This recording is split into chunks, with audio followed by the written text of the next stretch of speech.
खबर के साथ कर रहे हैं।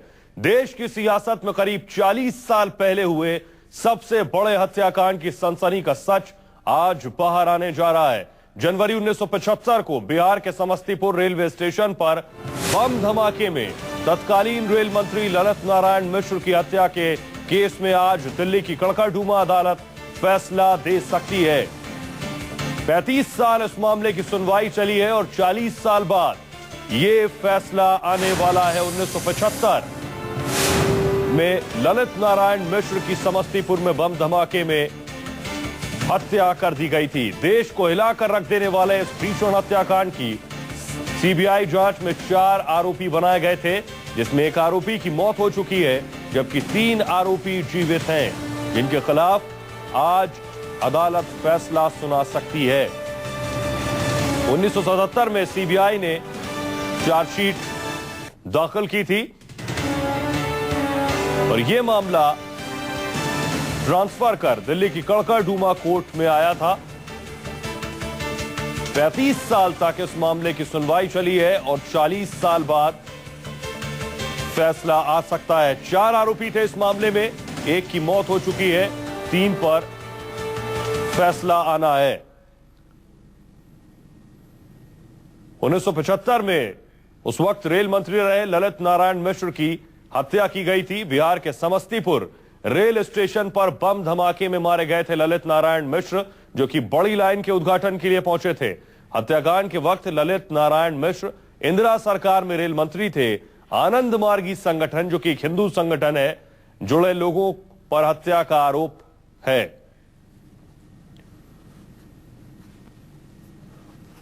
सौरभ कुमार हमारे सहयोगी जुड़ रहे हैं और ज्यादा जानकारी के साथ।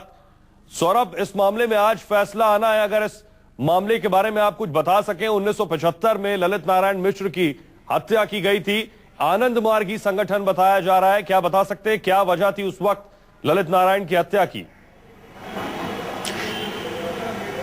जी बिल्कुल, आनंद मार्गी के एक साथी जो है उस समय मौजूदा सरकार जो इंदिरा गांधी की थी उन्होंने गिरफ्तार कर रखा था और आनंद मार्गी के जो लोग थे, ऐसा कहा जाता है कि आनंद मार्गी के लोग सरकार पर दबाव बनाने के लिए वो बम विस्फोट किए थे, जिसमें एलन मिश्रा घायल हुए थे और एक दिन के बाद यानी 3 जनवरी को पटना में उनकी मौत हो गई थी।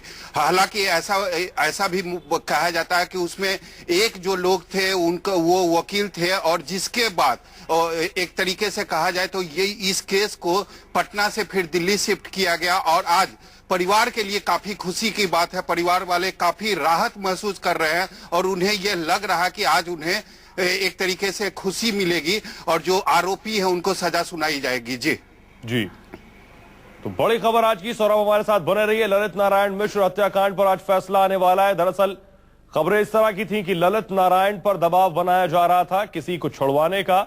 ललित नारायण ने उस शख्स को नहीं छुड़वाया, जिसके बाद ललित नारायण को टारगेट किया गया।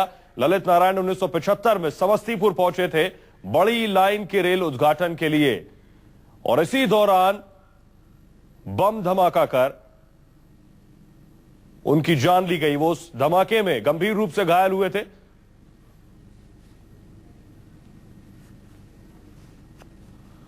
बिहार के पूर्व मुख्यमंत्री जगन्नाथ मिश्र जुड़ रहे हैं। जगन्नाथ जी, ललित नारायण मिश्र पर आज फैसला आने वाला है, किस तरह के फैसले की उम्मीद कर रहे हैं?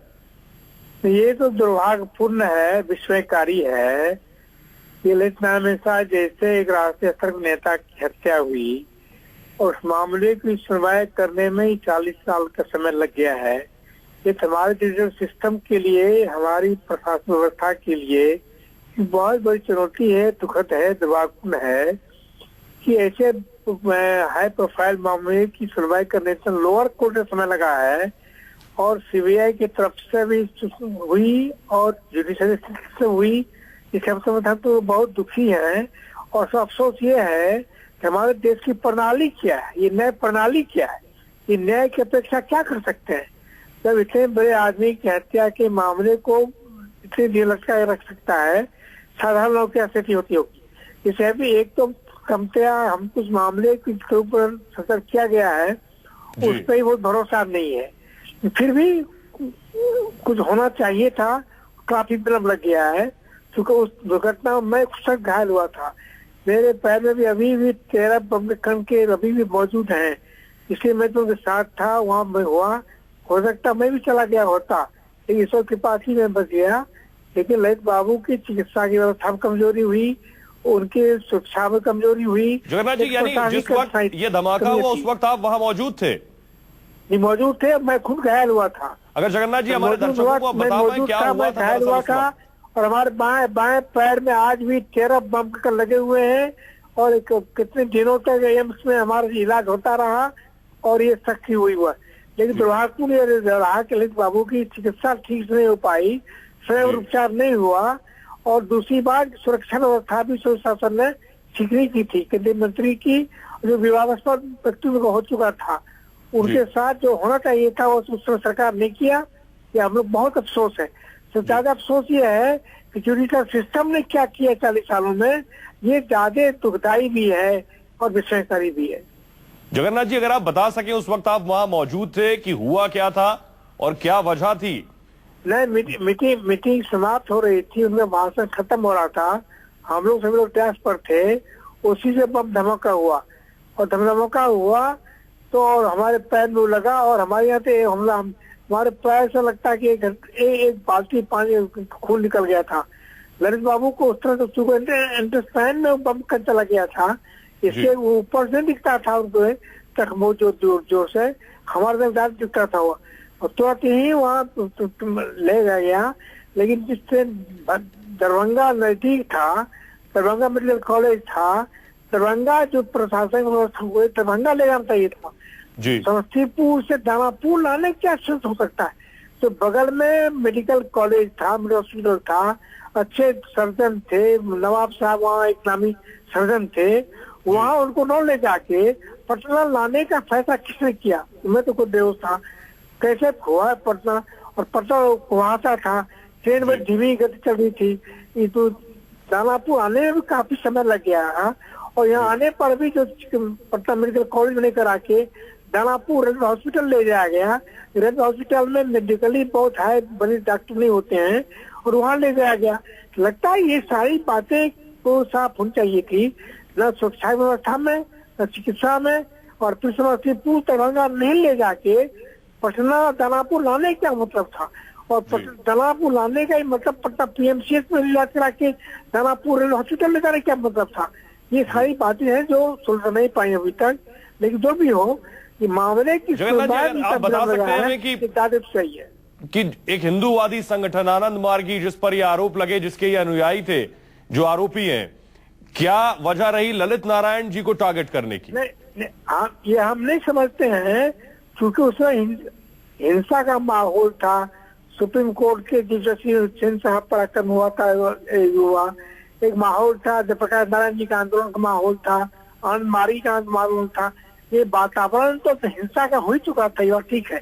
और चूंकि ललित बाबू इंदिरा जी के बहुत करीब थे और इंदिरा जी के बहुत विश्वास पात्र थे, लेकिन इंदिरा जी को टारगेट बनाया जा रहा था। पार्लियामेंट याद होगा, पार्लियामेंट में भी उनको व्यक्ति बन चुका था, बाहर व्यक्ति से विवाद हो गया था, तो प्रकाश नारायण जी का आंदोलन चल रहा था, चल रहा।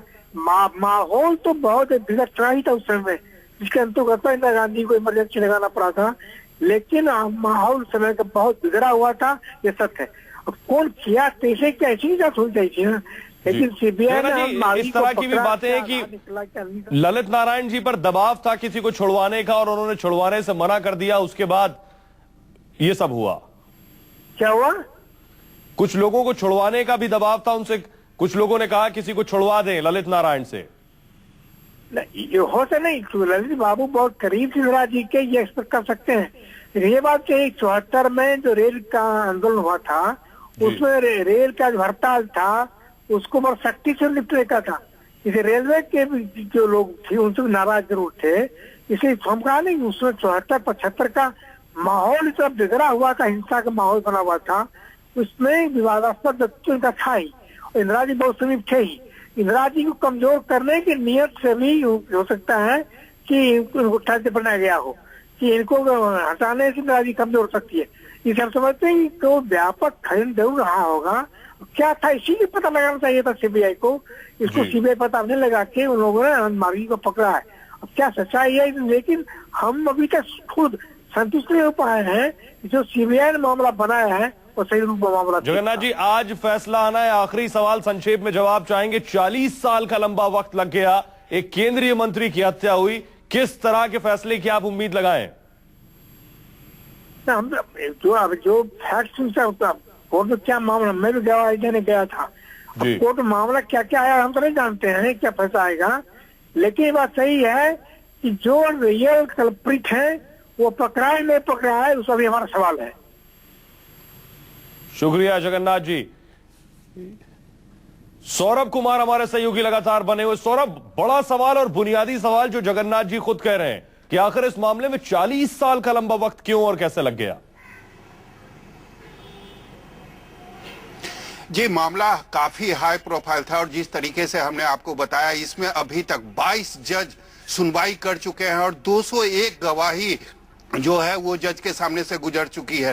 तो आप कह सकते हैं कि मामला काफी हाई प्रोफाइल था और एक तरीके से कहे तो उस समय मौजूदा जो सरकार थी इंदिरा गांधी की, उन पर दबाव बनाने की एक कोशिश थी। आनंद मार्गी के जो लोग थे जो गिरफ्तार किए गए थे, तो एक तरीके से ललित नारायण सिंह को निशाना बनाकर सरकार पर दबाव बनाने की एक कोशिश थी और आनंद मार्गी का नाम उसमें आ रहा था। काफी उस समय एक बड़े वकील थे, उनका भी नाम आ रहा था। तो काफी हाई प्रोफाइल केस था जिसके कारण यह पटना से दिल्ली शिफ्ट किया गया था और एक तरीके से कहे तो एक अभी तक देश में यह सबसे बड़ा केस होगा जिसमें अभी तक 22 जो जज है सुनवाई कर चुके हैं और 201 गवाही गुजर चुकी है। जी 22 जज इस मामले की सुनवाई कर चुके हैं। सौरभ, अगर बता सकें इस मामले में आरोपी कौन कौन है या आरोपी कौन है, इनके खिलाफ क्या कुछ साक्ष्य हैं सीबीआई के पास?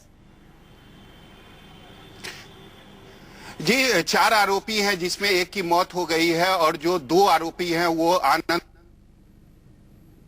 तीसरा चौथा जो है वो एक वकील है और ऐसा कहा जाता है कि आनंद मार्गी का एक जो आदमी था वो गिरफ्तार था, जिसको मौजूदा इंदिरा सरकार ने गिरफ्तार किया था और सरकार पर दबाव बनाने के लिए ललित नारायण मिश्रा को निशाना बनाया गया था, उन पर हमला किया गया था और 2 जनवरी को समस्तीपुर रेलवे स्टेशन के पास उन पर हमला किया गया था, बम विस्फोट किया गया था और एक दिन के बाद जिस तरीके से उनके जो भाई हैं जगन्नाथ मिश्रा वो बता रहे थे, एक दिन के बाद उनकी दानापुर में मौत हो गई थी। जी